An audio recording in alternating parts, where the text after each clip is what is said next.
এইখানে চার ফেলবো চারে মাছ লাগবে কবির বাবু।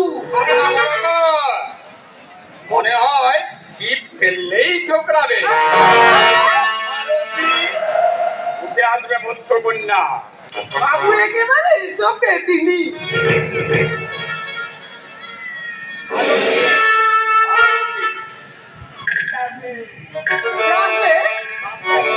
বাবু একেবারে মৎস্য কন্যা। দেখ বোঝা দিঘির জলে কেমন সাঁতার কাটছে। ঢুকছে ঢুকছে এ মাছ চিপে গেছে, তুলতেই হবে বোঝা। বাবে খরচা আছে বাবু।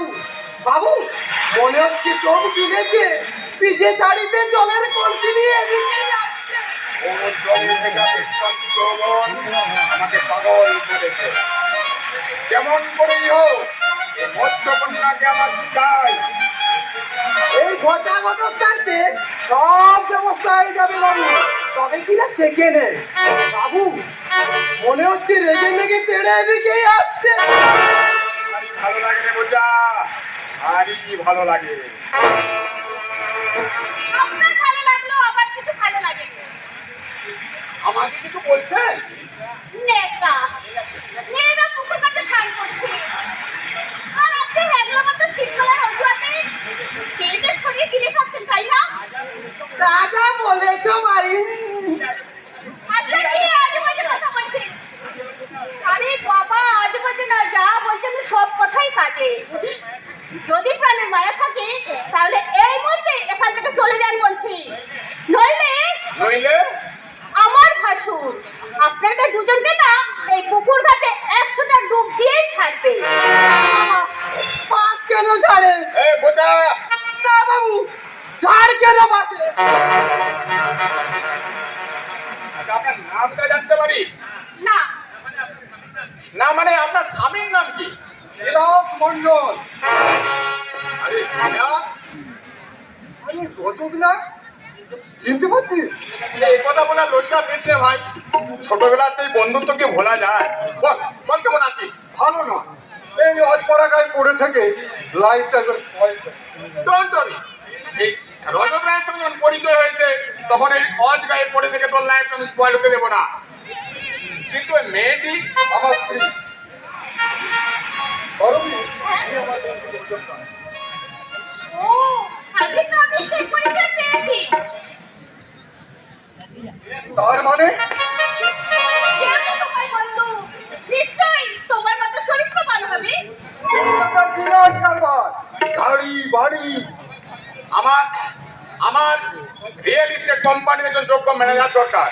তুই যদি রাজি থাকিস আমি রাজি আছি রজক, চাকরির আমার প্রয়োজন। আমি চাই জীবনটাকে উপভোগ করতে। আমি চাই প্রভাব, প্রতিপত্তি আর টাকা, অনেক টাকা। তাহলে কলকাতা যাওয়ার জন্য তৈরি হয়ে নেয়। ম্যানেজারের চেকটা তোর জন্য ফাঁকাই থাকবে। এই করো, রজতের জন্য আমাদের ভাগ্য মিলে যাচ্ছে। তুমি যাও, রজতের জন্য কিছু জল খাওয়ার ব্যবস্থা করো। যাচ্ছি।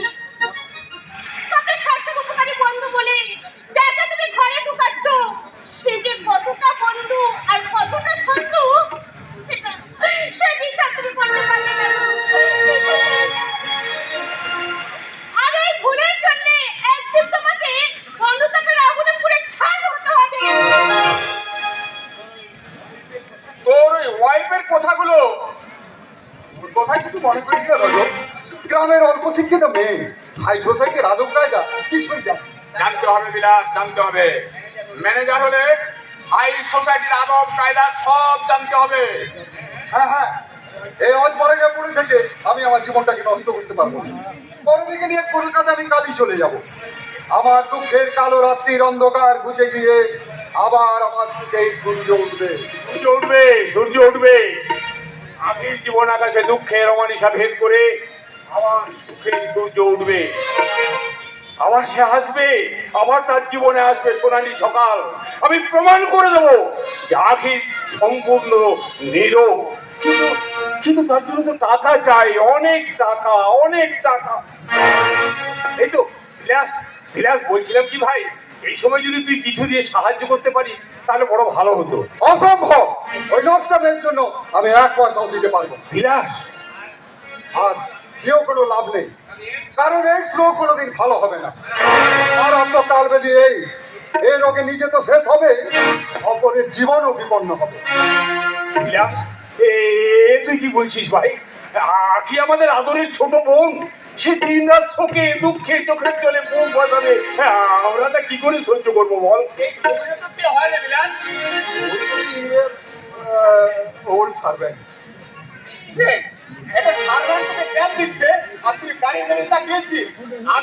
কি করতে বাবু? আগে আপনার ডাইনি জুতোটা ছিঁড়ে যেতে পারে বাবু। আপনি দেখতে এলাম, কাকিমাকে দেখতে এলাম। আমি একবার ভালো করে দেখতে চাই আসলে রোগটা কি। ওটা আপনার মতো প্রবর্তিত করা সম্ভব নয়। কলকাতার নাম করা ডাক্তারের রিপোর্ট, মেয়েটা এক্স রোগে আক্রান্ত। এই রোগ আগে ছিল অন্য নামে, তখন কিন্তু আপনার মতো বহু গণ্যমান্য ব্যক্তিকে এই গৌমূর্তিরাই ভালো করেছে। যদি প্রাণের বাঁচতে চাস বিলাস, ইমিডিয়েট তোর বউকে নিয়ে কলকাতা যাওয়ার জন্য তৈরি হয়ে নে।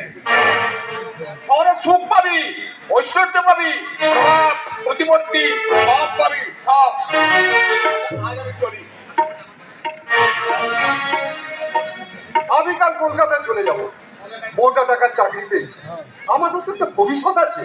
কিন্তু করবি করবি কোথায় থাকবে বিলাস? বিলাস মণ্ডল এতখানি নির্বোধ নয় যে বউকে গ্রামে রেখে নিজে শহরে পড়ে থাকবে। এই কি তোর শেষ কথা ভাই? হ্যাঁ হ্যাঁ, এই আমার শেষ কথা। আশা করি এরপর তুমি আর আমাকে বিরক্ত করবে না। বাহ বাহ রে পৃথিবী বাহ।